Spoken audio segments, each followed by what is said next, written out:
Coucou les amis, coucou et voilà. Eh ben, pas de vidéo pendant quelques jours parce qu'il faisait pas top et que j'ai fait toujours mes vidéos dans le jardin. Mais aujourd'hui, je vous retrouve pour une petite vidéo et je vais vous lire le livre qui s'appelle Le Grand Ménage de Émilie Gravette. Alors, j'ai choisi ce livre parce que en ces moments de confinement, j'ai remarqué que dans beaucoup de maisons, on avait fait le grand ménage, on avait rangé, on avait jeté, on avait réorganisé, on avait créé des nouvelles choses. Et puis, pourquoi aussi? Parce que Émilie Gravette, n'hésitez pas à aller voir sur internet qui est cette personne. C'est une dame, c'est une Anglaise qui écrit de magnifiques livres et les illustrations en sont super belles. Dans ces histoires, il y a souvent des animaux. Alors ici, c'est les animaux de la forêt, mais vous verrez si vous faites une recherche sur Émilie Gravette qu'elle va utiliser aussi dans ses livres les mangoustes. Et ce sont des petits animaux super. Alors on y va. Le grand ménage. Alors sur la couverture, qu'est-ce qu'on y voit? Eh bien on y voit un blaireau. Vous connaissez cet animal?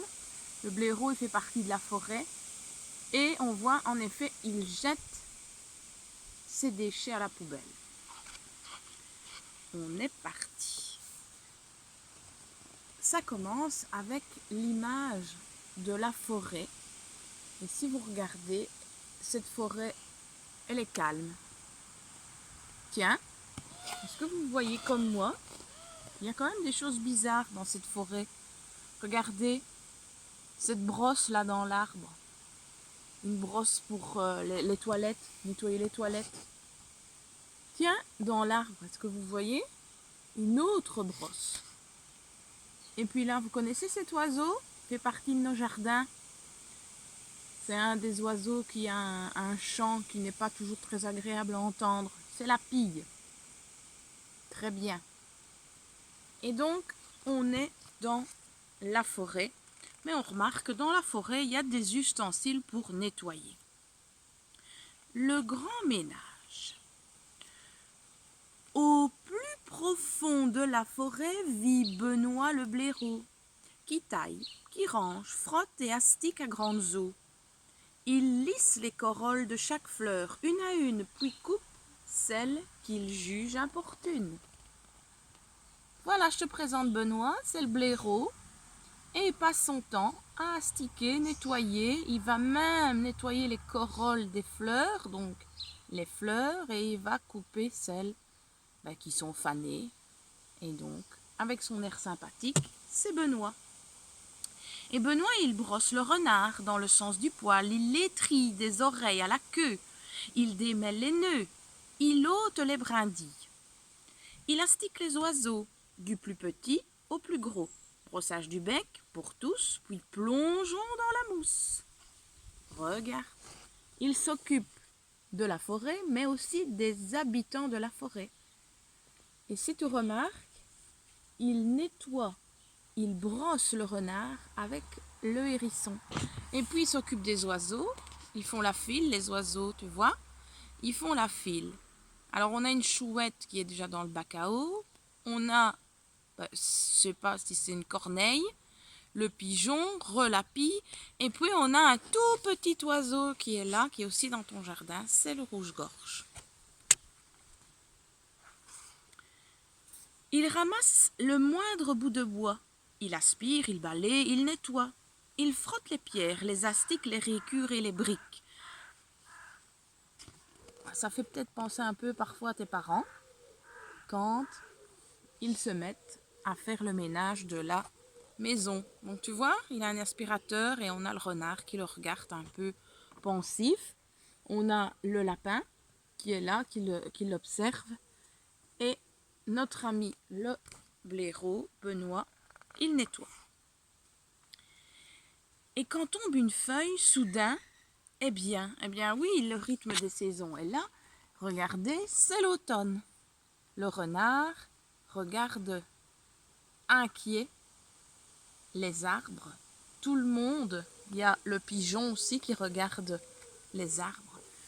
Et notre ami Benoît, il voit tomber une feuille. Et qu'est-ce qu'il a sur son dos?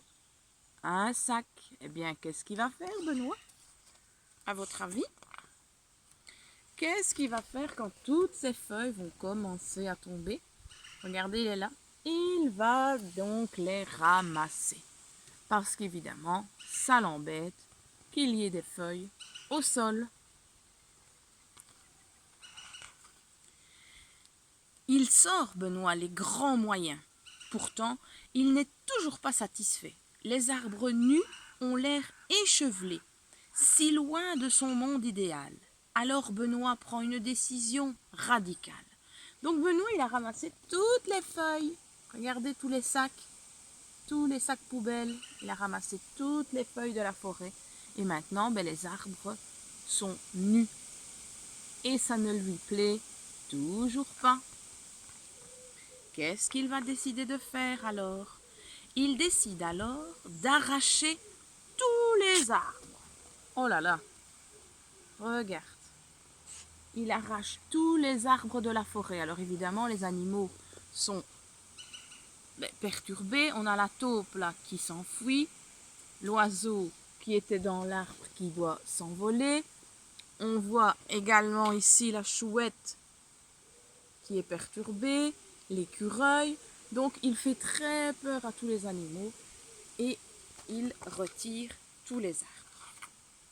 Mais la pluie se met à tomber et le sol est inondé. Regarde. Ah oui, parce que les arbres, ils ont un rôle dans l'irrigation de l'eau sur le sol. Mais premièrement, les arbres, ils vont boire l'eau.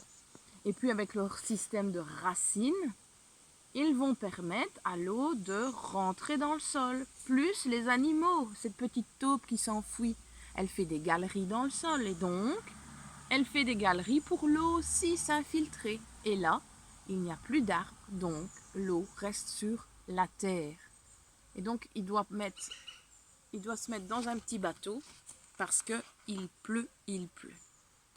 Et puis quand il s'arrête de pleuvoir, qu'est-ce qu'il constate? C'est que la terre, elle est détrempée. Et quand la terre est détrempée, ça devient de la boue. Et donc le sol, il est rempli de boue. Regarde. Et ça, ça ne lui plaît pas, hein, Benoît. Il a déjà son mocho, son seau, parce qu'il se dit, il faut que je nettoie tout ça. Est-ce que c'est possible de nettoyer de la boue? Ben non, t'as raison. Alors, décision radicale de Benoît, il fait venir des pelleteuses, il fait venir des niveleuses, il fait venir des bulldozers, des déblayeuses, des bétonnières. Il appelle les engins de génie civil pour venir retirer cette boue, racler cette boue. Alors regardez la tête de ce pauvre lapin qui se dit mais purée, qu'est-ce qui se passe? Il n'y a plus d'arbres, il n'y a plus de forêt. Et Benoît, lui, il est conquérant un peu comme ça, comme un chef. Et il est super fier. C'est vrai que j'ai pas montré, mais là, vous voyez en bas le renard avec la petite souris. Ça va pas, hein? Plus de boue, plus de gadou, plus la moindre trace, plus rien ne dépasse, plus d'arbres du tout. Tout est net, tout est propre. Cette forêt est pratiquement parfaite, se dit notre ami Benoît. Regarde ce qu'il en a fait. Qu'est-ce qu'il a fait? Il a recouvert le sol de béton. Toute la forêt est recouverte de béton. Oh, j'ai faim, mon estomac mérite une récompense, dit Benoît, impatient de se remplir la panse. Mais les vers, les scarabées qu'il trouvait à foison sont maintenant prisonniers d'une couche de béton. Alors Benoît décide de rentrer chez lui et d'aller ventre vide, se glisser dans son lit. Mais quand il arrive devant son terrier, impossible d'en retrouver l'entrée. Ben oui, il n'a pas pensé, mais sa nourriture, il allait la chercher dans le sol. Et maintenant, avec cette couche épaisse de béton, il ne sait plus aller chercher sa nourriture. Et puis donc, il décide de rentrer chez lui. Plus possible de rentrer chez lui, vu que l'entrée de son terrier est aussi recouverte d'une couche de béton. Regarde, ça c'est le terrier. de notre ami Benoît. Il ne sait plus manger et il ne sait plus rentrer chez lui. Toute la nuit, il fait les 100 pas, sans parvenir à calmer son pauvre estomac.